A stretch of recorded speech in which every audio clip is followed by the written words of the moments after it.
करती है door to door में भी, जिसके पास जाएं लिटरली लोगों को कैंडिडेट का नाम नहीं आता, लेकिन वो कहते हैं हमने वोट इमरान खान को देना है। जिससे पूछो वोट किसका है? इमरान लोग होते हैं जिनको इज़्ज़त रास आती है, जिनको अपनी इज़्ज़त का और ख़ानदान का और खून का तारीख़ उनको ज़रूर याद रखेगी। ऐसे बदकिरदार लोगों को मफाद पुलिस गर्दी को बर्दाश्त करना, FIR को बर्दाश्त करना, शेलिंग को बर्दाश्त करना हर बंदे का काम थोड़ी है। अस्सलाम वालेकुम, मैं हूँ शरफ बिन बुज़दार और आप देख रहे हैं मेरा यूट्यूब चैनल। नाज़रीन, आज मेरे साथ मौजूद हैं साबिक वफाकी वज़ीर मोहतरमा ज़रताज गुल साहिबा। उनसे बात करते हैं इस टॉपिक पे कि आज जो हाई कोर्ट का जो फ़ैसला आया है, जिसमें पंजाब में जो वज़ारत आला के जो इंतखाब थे उनको कल-अदम करार दे दिया गया, और उसके साथ साथ जो हमज़ा शहबाज हैं उनको एज़ ए निगरान वज़ीर आला काम करने का भी हुक्म दिया गया। तो मेरा ये सवाल है मैडम आपसे कि आप हाई कोर्ट के इस फ़ैसले को किस नज़र से देखते हैं, जो कि 4-1 से, क्या ये आप लोगों के हक़ में है या ख़िलाफ़ में? मेरा ख़्याल है कि जो ये फ़ैसला, इससे मज़ीद बहरान पैदा हो गया है। यहाँ तक तो बात ठीक है कि क्योंकि हमारा मौक़िफ़ यही था कि ये जाली वज़ीर आला है, इसका इंतख़ाब दुरुस्त नहीं था, इसका जो हल्फ़ था वो दुरुस्त नहीं था, और लोगों को ज़दोकोब करके और पुलिस गर्दी करके और आयल की जो वो थी गैलरी बंद करके ये ज़बरदस्ती काउंटिंग की गई थी, और हमारे अरकान की भी ज़बरदस्ती काउंटिंग की गई थी। ये ठीक नहीं था। और दूसरा ये कि गवर्नर को इससे वो लेना चाहिए था, हल्फ़ लेना चाहिए था। तो वो सारी बातें जो है वो हमारी मौक़िफ़ की तो तायीद हुई है। लेकिन जो इसमें क्वेश्चन है वो ये है कि वज़ीर आला जो हमज़ा शहबाज है उसका कल-अदम करार दे दिया, लेकिन जो उसके फ़ैसले हैं उनको लीगल कवर दे दिया गया, उसको कल-अदम नहीं करार दे दिया गया। तो जो बजट के मामलात है, काबीना के बग़ैर बजट कैसे हो सकता है, और बजट ईवान इकबाल में या कहीं और पार्लियामान के बग़ैर कैसे हो सकता है, डिबेट के बग़ैर कैसे हो सकता है, कट मोशंस के बग़ैर कैसे हो सकता है, वो तो पास ही नहीं हो सकता है। तो वो फ़ैसले भी, और फिर जो ब्यूरोक्रेसी में चेंजेस की गई हैं और जो लोगों के ऊपर FIRs की गई हैं, जो पंजाब के लिए फ़ैसले किए गए हैं, वो तो फिर सब के सब कल-अदम करार देने होने चाहिए। यहाँ पे एक सवाल बनता है। दूसरा ये कि कोर्ट ने एक तयन कर दिया है कि जी कल जो है यानी 24 घंटे में इसका दोबारा रीपोल होगा। हम तो कह रहे कि इलेक्शन ही गलत है, तो जब रीपोल होगा तो नए कैंडिडेट अपने कागजात जमा नहीं करवा सकेंगे।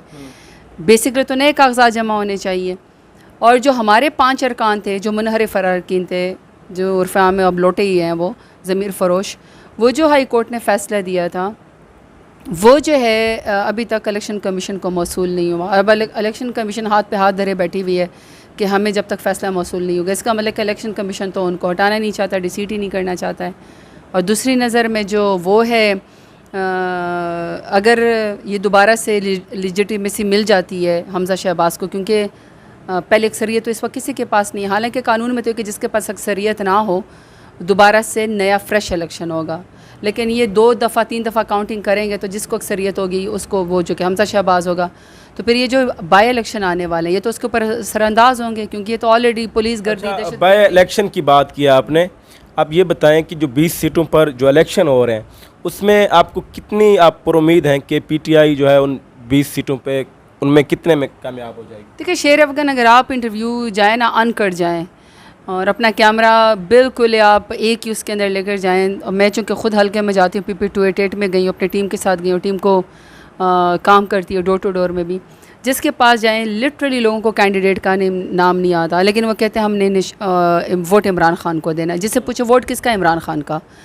यानी कि वोट हमारा सारा का सारा जो है वो इमरान खान का हो गया। वो बल्ले के निशान के ऊपर मोहर लगाएंगे। तो जिससे तो यही लग रहा है कि जो हमारा मौक़िफ़ है उसकी तायीद हुई है। रजीम चेंज की वजह से लोग पाकिस्तान तहरीक इंसाफ के साथ हो गए हैं, वोट हमारा बढ़ गया है, लोगों का कॉन्फिडेंस इमरान खान के ऊपर है। दूसरी बात है कि अवाम ये मानती है कि उनके वोट के ऊपर डाका पड़ा है, और जो ये बदतरीन महंगाई है, जो बदतरीन रियासत दहशत गर्दी हुई है, इसकी वजह से भी अवाम इनके ख़िलाफ़ हो गई है। लेकिन दूसरी सूरत में अगर देखा जाए तो ये इलेक्शन कंट्रोल करने के लिए तो पूरी डॉक्ट्रीन है।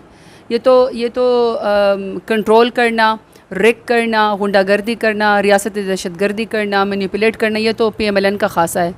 तो अगर हैंडलर्स ने यह तय कर ही लिया है कि ज़बरदस्ती हमज़ा चोर को, मुर्गी चोर को जो है वो बनाना है, वज़ीर आला कायम में रखना, लेजिटिमेसी देनी है, तो फिर ज़ाहिर बात है वो 20 के 20 हलकों के ऊपर असरअंदाज होंगे। लेकिन अवाम की राय तो यही है कि PTI जीतेगी, वोट इमरान खान का है। अच्छा, आपके कप्तान ने जिस बंदे को पंजाब का वसीम अकरम प्लस बनाया था, जिसको पंजाब का पूरा पंजाब उनके हवाले किया था, क्या वो क्यों कहीं नहीं नज़र आ रहे हैं? उनके हालांकि पंजाब की 20 हल्कों में इलेक्शन हो रहे हैं, उनका फ़र्ज़ बनता था कि वो जाता, हर हल्के में लीड करता, अपने कैंडिडेट का हौसला बढ़ाता। वो वैसे भी फारिग बैठे हुए हैं आजकल। नहीं, आई एग्री विथ यू, उनको होना चाहिए था, उनको बाई इलेक्शन में आना चाहिए था और स्पेशली साउथ पंजाब में उनको ज़रूर आना चाहिए था, क्योंकि हमारे दौर में 649 बिलियन इस साल का बजट था, जो सबसे ज़्यादा हमने इस दौर में दिया। और अगर आप डेरा गाज़ी ख़ान में देख लें, डेरा गाज़ी ख़ान में भी मुजफ्फरगढ़ के अंदर इलेक्शन हो रहा है, बाई इलेक्शन दो हो रहे हैं। हमारे पास डेरा गाज़ी ख़ान में PP 288 में हो रहा है, और जो हमारे साथ वाला हल्का जहाँ पे PP 288 हो रहा है में, वहाँ तो 7 बिलियन लगाए गए हैं। तो मैं समझती हूँ कि एक्स CM साहब जो हैं, वो अगर बाई इलेक्शन में आएँ और अपने फ़ंड्स जो उन्होंने दिए वो उसका बताएं, तो मेरे ख्याल में वो असरअंदाज होते हैं। तो आई एग्री विद, उनको होना चाहिए। नहीं, जो PP 288 है, यहाँ पर जो CM की जो टीम है, ख़ासकर तौर खान बुज़दार और उसके साथ साथ जो उनके चेयरमैन कंप्लेंट सेल जो यहाँ पर DG खान में उनका रहा है, आमिर अब्दुल्ला मस्तोई, और भी बहुत सारे लोग हैं जिनको उन्होंने ओबलाइज किया है, जो कि PTI के साथ रहे हैं, CM बुज़दार के साथ रहे हैं, तो वो तो हमें मुस्लिम लीग नून का कैंपेन करते नज़र आ रहे हैं। दिस इज़ वेरी अनफॉर्चुनेट, और मेरा ख़्याल में कि पार्टी में इसके ऊपर ज़रूर बाद में सवाल होंगे, क्योंकि जिस टाइम पे हमारी हुकूमत थी तो ये सब बेनिफिशरी थे, और उस वक्त हमारे PTI के वर्कर्स कहते थे कि ये हमारे ऊपर मुसलत किए गए हैं। लेकिन ज़ाहिर बात है, एक पार्टी की पॉलिसी के मुताबिक हुकूमत के में होते हुए और अपने CM साहब की इज़्ज़त रखते हुए हमने इसको क्वेश्चन नहीं किया, लेकिन वर्कर्स क्वेश्चन करते थे और हमारे लिए मुश्किल होता था उनको ये जवाब देना। और ज़ाहिर बात है, अभी जब वो हम हुकूमत में नहीं हैं और हम ख़ुद इलेक्शन लड़ रहे हैं, और वो जाके मुखालिफ PMLN के कैंडिडेट की जो बेनिफिशरी थे हमारे दौर में, वो जाके उसका इलेक्शन कैंपेन लीड करें, तो फिर ज़ाहिर बात है क्वेश्चन तो है, ये तो बात ठीक है। लेकिन शरीफगन, मेरा यहाँ पे एक सवाल, मैं ख़ुद से एक मेरा जवाब ये है कि देखें, फ़ंड तो हमने बहुत सारे लोगों को दिए, इज़्ज़तें भी हमने बहुत सारे ले दी है, लेकिन बड़े कम लोग होते हैं जिनको इज़्ज़त रास आती है, जिनको अपनी इज़्ज़त का और ख़ानदान का और खून का ख्याल होता है। देखें, किसी को बजट देने से या किसी को इज़्ज़त देने से या मकाम देने से या ओहदा देने से उसके खून में तो तब्दीली नहीं आती ना। आज जिसने ज़मीर फ़रोशी की, अपने उस इज़्ज़त की, उस ओहदे की लाज ना रखी और ज़मीर फ़रोशी करके आज जाके PMLN के साथ मिल गए, तो ये मेरे ख़्याल में इंशाल्लाह ये वक्ती बात है, आगे की सियासत उन्होंने अपने लिए ख़त्म कर दी है। तो ये तारीख़ उनको ज़रूर याद रखेगी, ऐसे बदकिरदार लोगों को, मफाद परस्तों को, लोटा तो बहुत छोटा लफ्ज़ है, ज़मीर फ़रोशों को, कि जैसी हुकूमत होती है तो ये भाग के आ जाते हैं, और जब हुकूमत ख़त्म हो जाती है तो ये मुखालिफ उम्मीदवार के साथ जाके उनकी कैंपेन करना शुरू। अच्छा, आप ये बताएं कि PTI जो इस वक्त एक एहतजाजी कैंपेन भी चला रही है, साथ साथ महंगाई के ख़िलाफ़, इम्पोर्टेड गवर्नमेंट के ख़िलाफ़, तो उस पर भी जो आपके पंजाब का जो कप्तान था, पंजाब का जो वसीम अकरम प्लस था, डेरा गाज़ी ख़ान, क्योंकि उनका अपना घर भी है, उनका तुमन भी बैठा हुआ है, और यहाँ पर उन्होंने अरबों रुपए के फ़ंड्स भी दिए, हज़ारों लोगों को ओबलाइज भी किया होगा, उनका कहीं रोल है आप लोगों के जो एहतजाजी मुजाहरे हैं? फ़िलहाल तो डेरा गाज़ी ख़ान से जो एहतजाजी मुजाहरे हैं वो आपके सामने, वो मैं ही लीड कर रही होती हूँ, और अल्हम्दुलिल्लाह हमारे वर्कर्स साथ होते हैं, आवाम बहुत ज़्यादा साथ हो गई है। मेरे ख़्याल में इस वक्त तो मैं बड़े बड़े स्टार वार्ड्स के बजाय मैं तो अपने वर्कर्स को ट्रिब्यूट पेश करना चाहूँगी, सैल्यूट करना चाहूँगी, कि जब अच्छे वक्त थे तो वो उस वक्त मार खा रहे थे, और जब बुरा वक्त आ गया तो वो उल्टा PTI को, इमरान खान को मजबूत कर रहे हैं। तो ये तो जो हम प्रोटेस्ट लीड कर रहे होते हैं, और मुझे तो फ़ख्र होता है, मैं इतने पुराने चेहरे अपने डेरा गाज़ी ख़ान में देखती हूँ, बड़े बड़े लोग इधर उधर चले गए हैं, तो वहाँ पे जब मैं अपने वर्कर्स को देखती हूँ तो मुझे तो फ़ख्र महसूस होता है कि देखें, हमेशा PTI की असासी हमारे वर्कर है, नज़रियाती हमारे वर्कर है। मेरा ख़्याल है कि let's talk about the unsung heroes आज के हीरोज़ बन जाएंगे, और हम इनका आइंदा इंशाल्लाह ख्याल रखेंगे। एटलीस्ट मैं तो इनके लिए फ़ाइट करूँगी कि मफाद परस्तों को जगह नहीं देनी चाहिए, अपने वर्कर्स को जगह देनी चाहिए। मैंने पहले भी बहुत फ़ाइट की है, मैंने पहले भी बहुत इनके लिए लड़ाई लड़ी है, अब भी इनके लिए लड़ाई लड़ूंगी। सो लेट्स टॉक अबाउट कि प्रोटेस्ट के टाइम पे अवाम होती है, मफाद परस्त बहुत पीछे रह गए, मफाद परस्त इंशाल्लाह पीछे चले जाएंगे, वर्कर्स का नाम ज़िंदा रहेगा। PTI तहरीक इंसाफ जो है वो वर्कर्स का नाम है, ख़वातीन का नाम है, उसका काम है, वॉरियर्स का नाम है। ये पुलिस गर्दी को बर्दाश्त करना, FIR को बर्दाश्त करना, शेलिंग को बर्दाश्त करना हर बंदे का काम थोड़ी है, बहादुरों का काम होता है। वो मेरे साथ खड़े हैं। अच्छा मैडम, आपने शेलिंग की बात की है, आप लोगों पे FIRs भी हुई हैं। आप जब इस्लामाबाद में मार्च कर रहे थे, वहाँ पर शेलिंग को फेस कर रहे थे, उसके बावजूद बगावत, दहशतगर्दी, अब आप दहशतगर्द तो नहीं लगती, वो FIRs आप पे हुई, आपकी तमाम लीडरशिप के ऊपर FIRs हुई हैं। तो सरदार उस्मान खान के ऊपर क्यों FIR कोई नहीं हुई? क्या बात है? कोई पीछे इनके कोई राब्ते हैं? नहीं, वो ठंडे मजाज के आदमी है ना, हमारी तरह वो आगे फ्रंट से लड़ाई नहीं ना करते हैं। तो अच्छी बात है अगर उनके ऊपर कोई FIR नहीं हुई है तो अच्छी बात है। चलो कोई तो बचा हुआ है। जहाँ तक हमारी बात है, मेरा ख्याल है कि अगर हम शक्ल से दहशतगर्द नहीं लगते, लेकिन सच ठंडे मजाज क्या है या बैकडोर राब्ते हैं उनके नून लीग से? नहीं, ऐसी बात नहीं करनी चाहिए, ऐसी बात नहीं करनी चाहिए। नहीं, वो तो कह रहे थे कि हमने नून लीग के साथ जो है ये जो धरना ख़त्म हुआ है, जो मुज़ाकरात हुए हैं, तो उसमें CM उस्मान बुज़दार ने बड़ा किरदार अदा किया था। ऐसी कोई बात नहीं? ये किसने कहा? ये उनकी टीम के लोग कह रहे हैं। नहीं, वो मेरे ख्याल में चाहते होंगे कि हमें लड़ाई पड़े, ऐसी कोई बात नहीं है। उस्मान बुज़दार साहब PTI के साथ हैं। लेकिन जहाँ तक वो FIR की बात की है, मेरा ख्याल है कि जो भी सच की आवाज़ उठाने वाला है, हक़ की आवाज़ उठाने वाला है, अपनी राय के इजहार के लिए, अपने इलेक्ट्रल वोट के लिए, जो पाकिस्तान के लिए, फ़ॉरेन पॉलिसी के लिए, हक़ के लिए, सालमियत के लिए आवाज़ उठाने वाला है, वो आजकल इम्पोर्टेड हुकूमत की नज़र में दहशतगर्द है। तो वो दहशतगर्दी जो है वो हमें मान रहे हैं। मेरे ऊपर उन्होंने 4 FIR किए डिफरेंट कोर्ट्स में। दहशतगर्द भी उन्होंने मुझे कहा है, गुंडागर्द भी उन्होंने मुझे कहा है, और उन्होंने मुझे ये भी कहा है कि मैंने रियासत के ख़िलाफ़ काम किया है। एक तरीके से यूँ समझे कि उन्होंने कहा है कि ये बगावत है।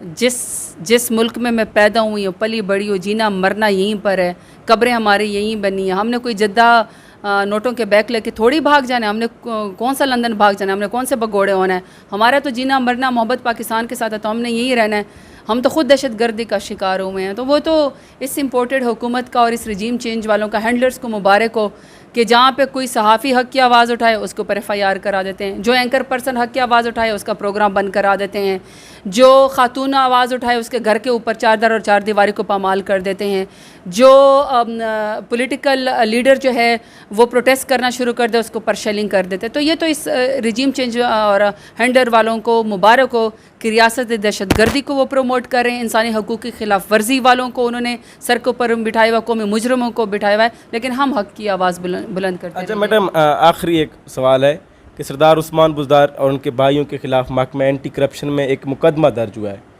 तो उस मुकदमे के ख़िलाफ़ हमें PTI में किसी भी सतह पर, चेयरमैन से लेकर निचली सतह की जो लीडरशिप है, वहाँ पर कोई भी मज़म्मती बयान या रद्द अमल नज़र नहीं आया कि ये PTI का करप्शन के ख़िलाफ़ बयानिया है जिसकी वजह से कोई रद्द अमल नहीं आया, या कोई और वजूहत? मैं शेर अफगान सीरियसली मैं उनके केस को नहीं जानती कि उनके ऊपर क्या केस है, लेकिन मुझे इतना पता है कि वो अपने उसका मुकदमे को फेस करेंगे और उसमें से क्लीन होकर निकलेंगे। जहाँ तक हमारी पार्टी की बात है, हमारी पार्टी में तो प्राइम मिनिस्टर इमरान खान जो है वो उन्होंने जहांगीर खान तरीन या अलीम खान जिस किसी के ख़िलाफ़ भी केस था, कभी किसी के ख़िलाफ़ कोई बात नहीं की, असरअंदाज होने की कोशिश नहीं की केस के ऊपर, क्योंकि प्राइम मिनिस्टर इमरान खान तो ख़ुद वो शख्स हैं जो बाहर से कमाई ला के पाकिस्तान लेकर आए हुए थे। सुप्रीम कोर्ट में उन्होंने 27 साल 35 साल पुरानी रसीदें दिखाई, हक हलाल की कमाई पाकिस्तान लेकर आएँ, और जब हक हलाल की कमाई हो ना तो रसीदें भी मिल जाती हैं, उसके लिए कतरी खतूत और कतरी शहजादे जो हैं वो नहीं चाहिए होते हैं, ज़रूरत नहीं उसकी पड़ती हैं। तो प्राइम मिनिस्टर इमरान खान तो ख़ुद कोर्ट से वो हर रोज़ जाते थे, अपनी पेशी देते थे, और उनका ट्रायल चला है, वो सादिक और अमीन ठहराए हैं, तो वो तो किसी केस के ऊपर असरअंदाज नहीं होता। और जिसकी वजह से उनके बहुत सारे दोस्त उनकी वजह से नाराज़ भी हो गए, और उसी दोस्ती यारी में अगर आप देखें वो जाके सारे तकरीबन हमजा शहबाज और नवाज़ शरीफ और शहबाज शरीफ की गोद में जाके बैठ गए। अब वो चीनी चोर भी नहीं रहे ना, अब वो डाकू भी नहीं रहे, वो अब ATM मशीनें भी नहीं रहे, क्योंकि अब वो चूँकि रजीम चेंज वालों के साथ हो गए, वो चूँकि शहबाज शरीफ के साथ हो गए तो वो ठीक हो गए। तो प्राइम मिनिस्टर इमरान खान तो अपना मफाद नहीं देखते, वो अपना ज़ाती ख़ानदान का मफाद नहीं देखते, और करप्शन के लिए तो उनकी ज़ीरो टॉलरेंस है।